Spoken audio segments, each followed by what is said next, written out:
As the big, beautiful bill makes its way through the Senate, budget committees are beginning their markups for 2026, and hearings on other legislative priorities are underway. Here to discuss all of the topics demanding congressional attention these days is the Deputy News Director of Bloomberg Government, Lauren Duggan. Lauren, thanks so much for joining me. Thanks for having me. It seems like every time we meet, we're still talking about the big, beautiful bill, but that really is where all of the action is and all of the provisions that are under discussion right now. What do you have that's the latest? Well, there's not been a lot of action recently, but a lot of talk. You're right about that because we had the House vote a couple of weeks ago and we're heading toward a Senate vote.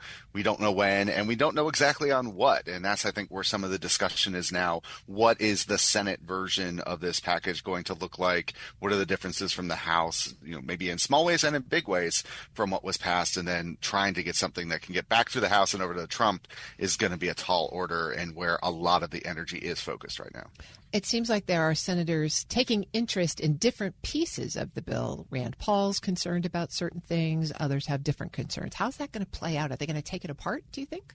Well, there's a couple of ways this bill will be changed. One is there are certain things that can't be in the bill under Senate rules, and that's where Democrats actually have a pretty big say. They're the ones who are going to raise provisions that run afoul of the Byrd rule, as it's known, take those out. But then the Republicans, with 53, you could lose 3, and the vice president could come in and give you the votes you need to get it through the chamber. But, getting to a 4th or a 5th, that's where the problems come in. And if people have certain demands, they can make them and try to use that influence to shape the bill to their liking. There may be some things that are unfixable, whether if you're opposed to a huge debt limit increase, you're probably going to remain opposed to that, and that'll be harder to figure out. But in a bill that's, 1,000 pages, touches the work of 11 or 12 committees, whatever the number is, there's going to be something in there of interest to people, maybe some more than others, that could really reshape the debate and they might take to the table as they figure out what to do. It does seem like there's more conversation about the overall impact on the deficit and the debt limit than maybe there was as the House was moving this forward. Definitely, and some of that is CBO has had a chance to look at some more numbers and produce this report saying what the deficit total would be under the package. Now, there's been some controversy and some comments about their work with some people saying, well, it doesn't account for economic growth or whatever the case may be. So the package as a whole is being taken into account, and I think even sometimes people are saying, wait, there was a provision in there and I didn't focus on that at the time. Maybe I will now, and that can be a facet of when you're dealing with a large bill like this. But certainly the overall debt impact and whether this cuts enough, I think is one of the questions that might come to the fore, with some people asking for more cuts perhaps to get that total deficit number a little smaller. That brings us to 2026 budget activity. The president sent over part of a budget. How was that received in its initial look? Well, the skinny budget we got back on May 2, and then we've got some more details, the appendix, which is a very heavy book if you print it out, but it's still a pretty big PDF.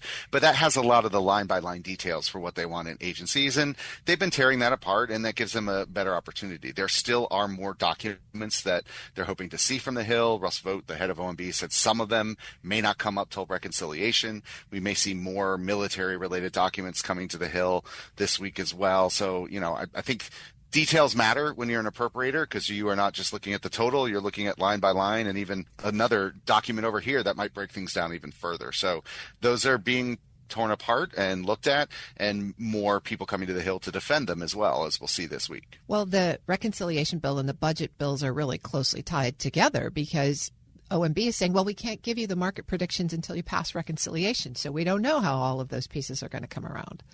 Exactly. And even some of the defense numbers that they used in the skinny budget were based on there being a reconciliation law that gave money to DOD, gave money to DHS, in addition to what they want to do in the spending bills.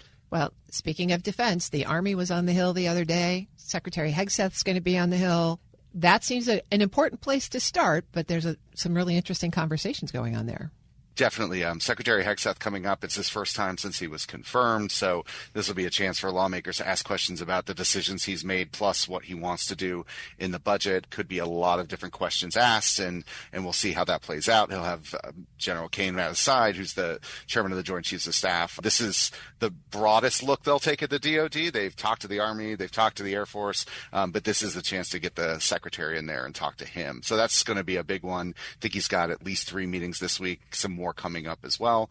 We're also going to hear from the HUD secretary, where there were some pretty big changes proposed to that department and how it hands out public housing money and how it does community development block grants. I can expect there be some bipartisan discussion around that as well. So, we've seen a lot of cabinet secretaries do this already, but there's still some more to go. And they're already actually turning some of this into bills, and we'll be pouring into those as well as they come out. I'm speaking with Lauren Duggan, the Deputy News Director of Bloomberg Government. You look at things like CISA with a 30% reduction proposed in the CISA workforce and formalizing some of the DOGE cuts. Interesting conversations about the ramifications of those changes and maybe getting some of the DOGE actions into formal law. That's right. And one of the ways they're looking to do that is through the rescissions package that the administration sent up. That's a request to cancel funds that were already appropriated. This is mainly targeted at foreign aid and the Corporation for Public Broadcasting, which supports NPR and PBS. Not all their funding, but obviously key funding that they rely on. There could be a vote as soon as this week in the House on that package, and then it would go to the Senate. What's good for proponents of this is they only need a simple majority in the Senate to get that through. But there are individual line items in there that may not go along with what people want, whether it's cuts to PEPFAR, which is the AIDS program started by George Bush, or some people might have concerns about the PBS funding that's in there as well. We'll see if that package can get through in totality or if there will be changes along the way. But that would lock in some of those DOGE cuts they've talked about, in addition to some of the changes they might make in the spending bills for the next fiscal year starting October 1. So how divided is the attention of the members of Congress right now? Reconciliation bill, budget bills, there are lots of other sort of normal legislative activities that should be happening, things that need to be reauthorized, other things that need to move forward. Is there progress on any of the other bits and pieces of legislation that you're seeing? There are votes, there's hearings, there are things going on. The House is voting on some small business bills last week and some DC-related legislation this week. I think, though, there are members who have priorities who would like to see them get going. There's digital assets legislation that might move in a House committee this week. The Senate started working on a crypto stablecoin bill, but that kind of got stalled out over other concerns. So there are other things moving, but certainly the one big beautiful bill, as they're calling it, has taken the work of all these committees and has so many subjects that it's natural that would get top billing. But NDAA's waiting in the wings is something that both chambers will want to tackle. There's the spending bills that the appropriators have to get done. So there are things out there that are getting done and also that they want to get done. And if they get reconciliation done, I think that will open up the pipeline for a lot more to start flowing and probably get more attention just because of, the shiny object gets a lot of the attention. Right. It'll let a little more oxygen into the room, maybe. Absolutely. Have you heard any news, it's a topic that we continue to follow, about the provisions for the federal workforce that have been included in the Big Beautiful Bill and some of the others? We'll be watching for that. As I noted, that some of the committees are putting their texts out to respond to what the House did. This will be one that'll, I know, be closely watched by people in this area and throughout the country as well. What happens with those, if anything gets reinserted that was taken out along the way in the House. But those are provisions that could be affected in different ways. It could be in the original draft or dealt with on the Senate floor, but haven't heard directly yet what the next stage on that is. Well, we'll keep our frequency tuned to the congressional channel and our eye on all of these different happenings. Lauren Duggan is Deputy News Director of Bloomberg Government. Thank you for joining me as always.